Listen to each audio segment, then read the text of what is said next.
Hello friends, geotechnical engineering. Friends, geotechnical એન્જિનિયરિંગમાં આપણે last લેક્ચરની અંદર સ્ટ્રેસ ડિસ્ટ્રીબ્યુશન ઓફ સોઇલ નામનું ચેપ્ટર સ્ટાર્ટ કર્યું હતું. તેની અંદર આપણે બે ટોપિક જોયા હતા, એક જીઓસ્ટેટિક સ્પેશલ અને આપણે એક સોલ્યુશન જોયું હતું, પ્રોજેક્શન સોલ્યુશન. આજના લેક્ચરની અંદર આપણે નવા ટોપિક વિશે વાત કરવાની છે. ચાલો મિત્રો, આપણે શરૂઆત કરીએ. આજનો આપણો ફર્સ્ટ ટોપિક છે આઇસોબાર diagram. An isobar is a curve or contour connecting all the points below the ground surface of equal vertical pressure. Isobar curve છે અથવા તો કન્ટુર છે એ શું કનેક્ટિંગ થાય છે? તો કે જે બધા પોઈન્ટ હોય છે એ ગ્રાઉન્ડ સરફેસની નીચે રહેલા એ ઇક્વલ વર્ટિકલ પ્રેશરે આપણે ભેગા થાય છે, એટલે કનેક્ટ થાય છે. નીચે આપણે ફિગર ઉપર તમે જોઈ જ શકો છો કેવી રીતે દર્શાવેલું છે. In other words, an isobar is a contour of equal vertical stress. બીજા આપણે વધારાના શબ્દોમાં અથવા તો બીજા વર્ડમાં કહીએ તો આઇસોબાર છે એ કન્ટુર છે એ ઇક્વલ વર્ટિકલ સ્ટ્રેસનું.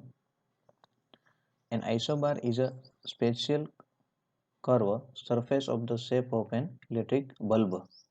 નીચે આપણે આઇસોબારની ફિગર આપેલી છે જે આપણે આ લાઈનમાં જોઈએ છે. એની વર્ટિકલમાં એ શું દર્શાવેલું છે? બધા ડેપ્થ એની દર્શાવેલી છે. 2.25 to 1.75 આ બધી એની ડેપ્થ છે. રેડી? પછી હોરિઝોન્ટલ છે, એમાં શું છે 1.21 0.8. પછી આ જે પોઈન્ટ બધા મીટ થાય છે, રેડી, આ જે છે એક છે એક અહીંયા પોઈન્ટ મીટ થાય છે, પછી બીજું સર્કલ છે પાછું અહીંયા મીટ થાય છે.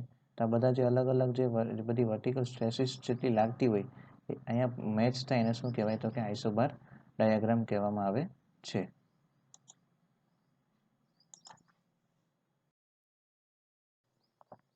નેક્સ્ટ પોઈન્ટ છે એમાં the curve surface is symmetrical about the vertical axis passing through the load point. Curve surface છે એ સિમેટ્રિકલ હોય છે શેને? તો કે વર્ટિકલ એક્સિસને, અને પાસિંગ થતી હોય છે થ્રુ ધ લોડ પોઈન્ટ ઉપર. The vertical pressure on a horizontal plane is the same in all directions at point load located at equal radial distance around the axis of loading. Vertical pressure જે લાગતું હોય horizontal plane પર એ કેવું હોય છે? બધી ડાયરેક્શનમાં same હોય છે at equal radial distance. The zone in a located soil mass bounded by an isobar of given vertical pressure intensity is called pressure bulb. Pressure bulb કોને કહેવાય?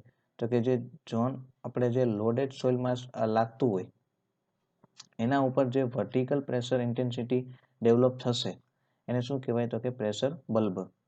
A vertical normal stress at point inside the pressure bulb are greater than that at point on the surface of the pressure bulb, and those at point outside the pressure bulb are smaller than that value. Ready? Vertical normal stresses છે એ જે point ઉપર બહારની બાજુ pressure bulb છે એ વધારે હશે. ક્યારે? તો કે જ્યારે નોર્મલ સ્ટ્રેસીસ પોઈન્ટ પર લાગતી હશે ત્યારે અંદરની બાજુ, અને એના બીજા કેસની અંદર કે જે એ પોઈન્ટ ઉપર આઉટસાઇડ પ્રેશર બલ્બ છે એ સ્મોલર હશે. ક્યારે? કે જે અંદરની બાજુ જે પોઈન્ટ લાગતો હશે એ કેવા સ્ટ્રેસીસ હશે? તો કે ઇન્સેન્શિયલી હશે, એટલે કે થોડાક વધારે પ્રમાણમાં હશે. The procedure for plotting an isobar is as follows. કેવી રીતે આપણે આઇસોબારને પ્લોટિંગ કરવામાં આવે છે? તો કે suppose an isobar of sigma z is equal to 0.20 q, એટલે કે 20% of q per unit area is to be plotted. From equation sigma z is equal to ib q by z square.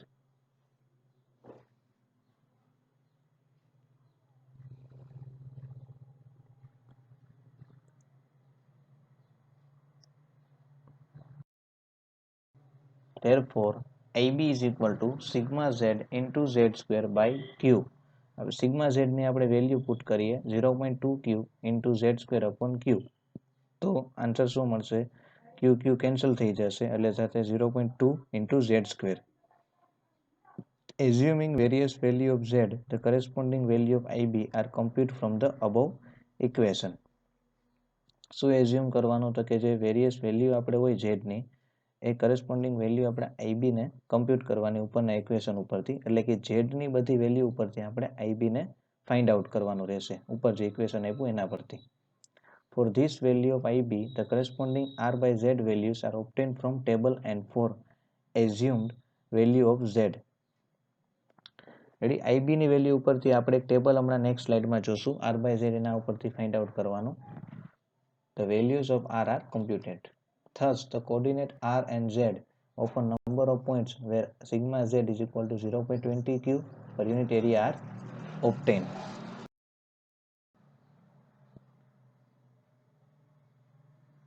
પછી next new topic છે vertical stress distribution on a horizontal plane. Vertical stress distribution ઉપર કેવી રીતે horizontal plane ઉપર કેવી રીતે લાગે છે? રેડી. જે આ ટેબલ આપણે મેં આમાં દર્શાવેલું નથી, જો ટેબલ આપણે બુકની અંદર આપેલું જ છે, તમે જોઈ શકો છો તમારે કે જો ડેપ્થ પહેલાં ઝેડ આપેલી હોય, પછી ઇન્ફ્લુઅન્સ ફેક્ટર આઈબી આપેલો હોય છે, એના ઉપરથી તમારી બંનેનો રેશિયો લેવાનો. કેવી રીતે લઈએ? તો કે ડેપ્થ જે આપેલી હશે એને આપણે ઝેડ કહેશું. રેડી. ઝેડ અથવા તો આર અને આઈબી, તો એના ઉપરથી તમે એને ફાઇન્ડ આઉટ કરતા આવડી જશે તમને. ઇક્વેશનમાં તમે એને કરતા બનાવો એટલે તેવી રીતે તમે એને વેલ્યુ આપણે ફાઇન્ડ આઉટ કરી શકીએ છીએ. રેડી. નેક્સ્ટ આપણે ન્યૂ ટોપિકની વાત કરીએ. The vertical stress at various points on a horizontal plane at a particular depth z below the ground surface due to concentrated load Q is given by Bojic's equation. A vertical stresses ઉપર કેવી રીતે લાગે આપણે બોજિસના ઇક્વેશનની અંદર અભ્યાસ કરી ચૂક્યા છીએ. In which horizontal distance r changes but depth z remains constant. એની અંદર શું હોય તો કે હોરિઝોન્ટલ ડિસ્ટન્સ r છે એ ચેન્જીસ થાય છે, બટ ડેપ્થ છે એ રિમેન કોન્સ્ટન્ટ રહે છે.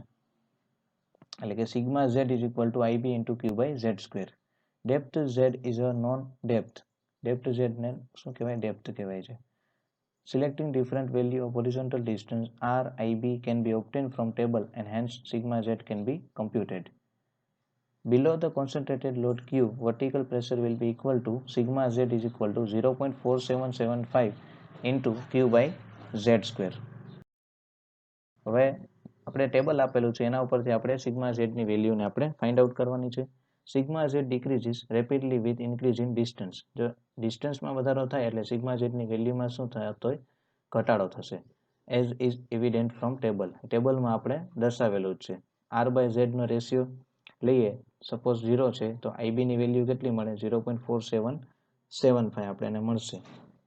તો સિગ્મા ઝેડ કેવું મળે? મેક્સિમમ. એવી જ રીતે 0.5 હોય આર બાય ઝેડનો રેશિયો, તો આઈબી આપણે શું મળશે? 0.2733. તો સિગ્મા ઝેડ કેવું મળે? 57% ઓફ ધ મેક્સિમમ.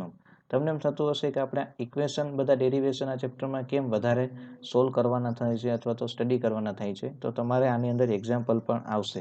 એટલે જો તમને ઇક્વેશન ન આવડતા હોય તો તમારે ખાસ આની ફોર્મ્યુલા નોટ કરી લેવાની, જેનાથી તમે એક્ઝામ્પલ જો પૂછાય એક્ઝામમાં તો તમને આવડી જાય.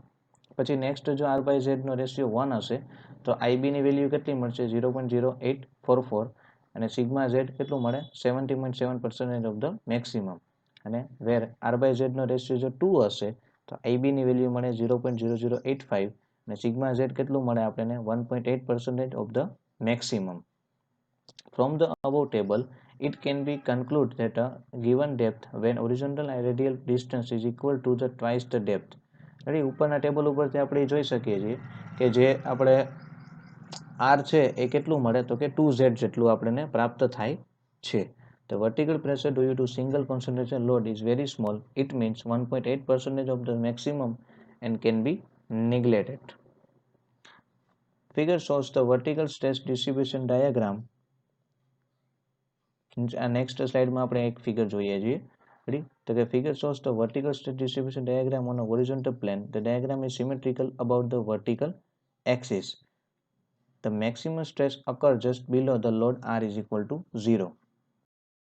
ફિગર ઉપર આપણે જોઈને રીતે આઈડિયા આવે છે કે ફિગર શું આપણને શો કરે છે તો કે જે વર્ટિકલ સ્ટ્રેસ ડિસ્ટ્રીબ્યુશન ડાયાગ્રામ છે હોરિઝોન્ટલ પ્લેન ઉપર લાગતો આપણને જોવા મળે છે. તો ડાયાગ્રામ ઇઝ કેવું હોય છે તો કે સિમેટ્રિકલ હોય છે. એટલે સિમેટ્રિકલ એટલે એનો મતલબ શું થાય તો કે બે સરખા ભાગ થતા હોય એને કહેવાય સિમેટ્રિકલ કહે છે. અબાઉટ ધ વર્ટિકલ એક્સિસ એટલે કે સિમેટ્રિકલનો મતલબ શું થશે મિત્રો તો કે તમે આને ઊભી ડાયરેક્શનમાં તમે જો આને જોવો તો બે સરખા ભાગ થતા હોય તો એને સિમેટ્રિકલ અબાઉટ કેવું કહેવાય? Vertical axis. જો તમે આને હોરિઝોન્ટલી કરો તો બે સરખા ભાગ મળે તો એને કહેવાય હોરિઝોન્ટલ સિમેટ્રિકલ. સપોઝ કે જો તમે એક આપણે સેક્શન લઈએ, સપોઝ કે તમે આપણે ટી સેક્શન લઈએ તમને ખાલી સમજૂતી માટે છે કે સિમેટ્રિકલનો મતલબ શું થાય. તો કે જો સપોઝ કે આપણે ટી સેક્શન લઈએ, રેડી, ટી સેક્શન લઈએ છીએ, રેડી, ટી સેક્શન તમે લીધો તો તમે એના બે સરખા ભાગ કરો, તમને કયા, તો કે આ આપણે જોઈએ તો આ એની વાય એક્સિસ થાય અને આ એની થાય એક્સ એક્સિસ. તો તમે બે સરખા ભાગ કરો તો તમને કેમાં મળશે, તો કે તમે વાય એક્સિસ થાય. તો એમાં તમે જોવો તો બે સરખા તમને ભાગ મળે છે, તો કે હા. એક્સ એક્સિસમાં તમે જોવો તો તમે બે સરખા ભાગ મળે છે, તો કે નહીં. આ પોર્શન થોડોક આપણે વધી જાય છે અને આ થોડોક આપણે નાનો મળે છે. એટલે આ સિમેટ્રિકલ ટી સેક્શન છે કેમાં સિમેટ્રિકલ થશે, તો કે વાય એક્સિસમાં. એવી જ રીતે આપણે ડાયાગ્રામમાં શું બતાવેલું છે, તો કે એમાં આપણે જોઈને વાય ડાયરેક્શનમાં આપણે ઊભા કટ કરશું તો એ આપણને સિમેટ્રિકલ બતાવે છે. સમજાય છે સિમેટ્રિકલનો અર્થ? પછી નેક્સ્ટ છે influence diagram. If the point load Q is એટલે ઇન્ફ્લુઅન્સ ડાયાગ્રામ કોઈ અલગ ટોપિક નથી, આપણે એની અંદર જ ભણવાનું છે. જે વર્ટિકલ સ્ટ્રેસ ડિસ્ટ્રીબ્યુશન અને હોરિઝોન્ટલ પ્લેનમાં થાય છે ને એ જ છે. અને આ તમારે એક્ઝામમાં 2 વાર પૂછાયેલો છે, એટલે આઈએમપી છે question. If the point load Q is the taken as unity, it means Q is equal to 1. એટલે કે એક યુનિટ એરિયા ઉપર લેવામાં આવે. The vertical stress distribution diagram is called influence diagram. એટલે કે જ્યારે પોઈન્ટ લોડ જે લાગતો હોય Q એને આપણે કે યુનિટી તરીકે લઈએ તો વર્ટિકલ સ્ટ્રેસ ડિસ્ટ્રીબ્યુશન ડાયાગ્રામને શું કહેવાય, ઇન્ફ્લુઅન્સ ડાયાગ્રામ કહેવામાં આવે છે. The influence diagrams are useful for the determination of the vertical stresses at any point on the horizontal plane due to a number of concentrated loads applied at the ground surface. Influence diagram છે આપણે શેમાં useful થાય છે, તો કે આપણે જો vertical સ્ટ્રેસનું determination કરવું હોય કોઈ પણ પોઈન્ટે હોરિઝોન્ટલ પ્લેન પર અને એના ઉપર નંબર ઓફ કોન્સન્ટ્રેશન લોડ લાગતા હોય ત્યારે આપણે ઇન્ફ્લુઅન્સ ડાયાગ્રામનો ઉપયોગ કરી શકીએ છીએ. નેક્સ્ટ હવે આપણે એની ફિગર જોવાની છે. ઇન્ફ્લુઅન્સ ડાયાગ્રામની ફિગર દર્શાવેલી છે. સોઇલ સરફેસ હોય છે, પછી એના ઉપર Q2, Q1, Q3 એવી રીતના લોડ લાગતા હોય છે. રેડી. પછી figure shows the 3 influence diagram mark I1, I2 and I3. Ready. જે આપણને ઇન્ફ્લુઅન્સ ડાયાગ્રામની અંદર માર્ક કરેલા છે I1, I2 અને I3 પોઈન્ટ મળે છે તમને. જો ન મળતા હોય તો તમને દર્શાવું છું. આ પોઈન્ટ જે છે એ છે I1, I2 અને આ છે I3. due to unit load Q1, Q2 અને Q3 applied at a point ABC. ABC point પર આપણને A પોઈન્ટ ઉપર Q1 લાગશે, B પોઈન્ટ ઉપર Q2 લાગશે અને C પોઈન્ટ પાસે શું લાગે છે, Q3 નામનો લોડ લાગે છે. The stresses at any point A on the horizontal plane at depth Z due to the 3 loads Q1, Q2 and Q3 is given by. એટલે તો આપણે સ્ટ્રેસીસ કેટલું મળતું જણાય, તો કે sigma Z is equal to Q1 into sigma AA into Q2 into sigma AB plus Q3 into sigma AC. Ready. સમજાય છે કેવી રીતે આપણે સિગ્મા Z ની વેલ્યુ લેવાની, તો કે ઇક્વેશન આપણે તમારે ખાસ યાદ રાખવાના રહેશે બધા. વેર સિગ્મા A શું છે, તો કે vertical stress at A due to unit load at A dash. Sigma AB શું છે, તો કે vertical stress at A due to unit load at B dash. Sigma AC શું છે, તો કે vertical stress at A due to unit load at C dash. The value of sigma AA, sigma AB and sigma AC can be obtained from the influence diagram I1, I3 and I2 respectively. આ બધી value છે આપણે શેના ઉપરથી મળશે, તો કે influence diagram ઉપરથી I1, I3 અને I2 પરથી. The computation work can be simplified by using the reciprocal theorem according to which. Computation કેવી રીતે કરી શકીએ, સિમ્પ્લિફિકેશન આપવું હોય તો આનું રેસિપ્લિકેશન આપણે થિયરમને યુઝ કરીને કરી શકીએ. તો કે sigma AB is equal to sigma BA, sigma A is equal to sigma AC is equal to sigma CA. એટલે કે વ્યસ્ત કરવાનું. રેડી. વ્યસ્ત એટલે શું થાય, ઊંધું થશે. રેડી. AC લખ્યું હોય તેનું શું થઈ જાય, CA. જ્યારે CB BC લખ્યું હોય તો BC અને સિગ્મા CB એવી રીતે. Where the first suffix denote the point where the stress is required and the second suffix denote the point above which the load is applied, according to which equation can be written as. પહેલું suffix જે લખેલું છે એ શું denote કરે છે કે ત્યાં સ્ટ્રેસની જરૂરિયાત રહેલી છે. સેકન્ડ જે સફિક્સ છે એ શું ડિનોટ કરે છે કે જ્યાં આપણે લોડ એપ્લાઇડ કરેલો છે. તો એના માટે કયું ઇક્વેશન મળે, તો કે sigma ZA is equal to Q1 sigma A plus Q2 sigma BA plus Q3 sigma CA. આમાં શું કર્યું આપણે, રેસિપ્રોકલ થિયરમ એપ્લાય કર્યો પછી નવું એક ઇક્વેશન આપણને મળે છે, રેડી?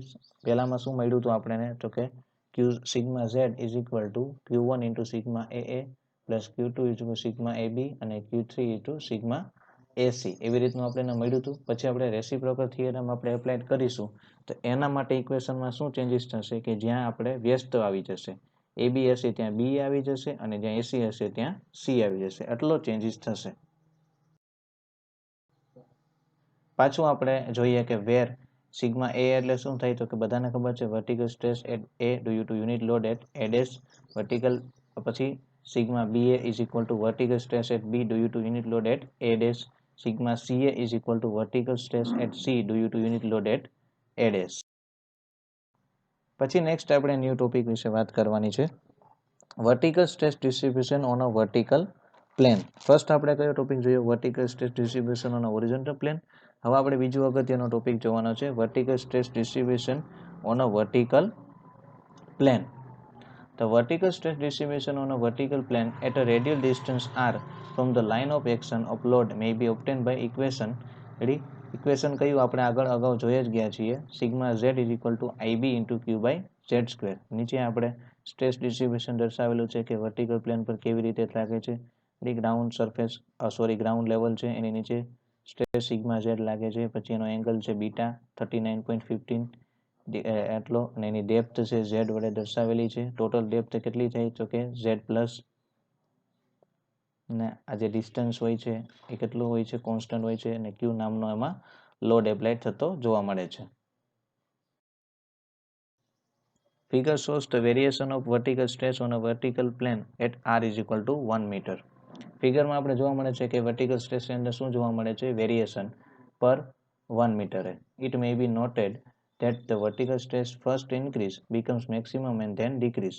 એવું નોટિસ કરવામાં આવે છે કે પહેલા આપણે શું થાય, વર્ટિકલ સ્ટ્રેસીસમાં વધારો જોવા મળે છે અને પછી પાછો એમાં ઘટાડો જોવા મળે છે. The maximum vertical stress occurs at r by z is equal to 0.817.